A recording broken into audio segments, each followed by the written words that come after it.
Hello সবাইকে। নতুন চরিত্রে পর্দায় হাজির হচ্ছেন তরুণ প্রজন্মের অন্যতম অভিনেতা জিয়াউল হক পলাশ।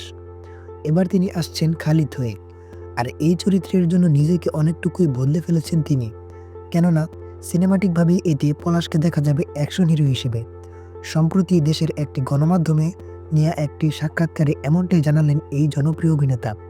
সাক্ষাৎকারটিতে পলাশ জানান নতুন একটি ওয়েব ফিল্মে কাজ করেছেন তিনি। এটি নির্মাণ করেছেন নির্মাতা তানিম রহমান অংশু।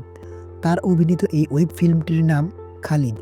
এ নিয়ে জিয়াউল হক পলাশ বলেন, "খালিদ চরিত্রে অভিনয় করতে গিয়ে আমি নিজেকে অনেকটাই বদলেছি।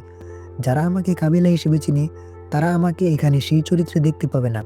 এটি একটি সিনেমাটিক ড্রামা, যেখানে আমাকে দেখা যাবে অ্যাকশন হিরো হিসেবে। শুধু এই চরিত্রে প্রবেশ করতে গিয়ে আমি অনেকটাই সময় নিয়েছি। শিখতে হয়েছে ফাইট, শিখেছি নাচ।" অভিনেতা আরও বলেন, "ব্যাচেলর পয়েন্টের পরে আমি অন্ততপক্ষে ২০টি নাটক করতে পারতাম। অনেক ধারাবাহিক করতে পারতাম। কিন্তু আপনারা খেয়াল করবেন আমি কোনো ধারাবাহিক নাটক করিনি। আমাকে আবার ধারাবাহিকে দেখা যাবে ব্যাচেলর পয়েন্টেই।" তো প্রিয় দর্শক, আজকের ভিডিওটি এই পর্যন্তই। এমন নিত্য নতুন তারকাদের সকল আপডেট পেতে আমাদের চ্যানেলটি সাবস্ক্রাইব করেই সাথেই থাকবেন। ধন্যবাদ সবাইকে।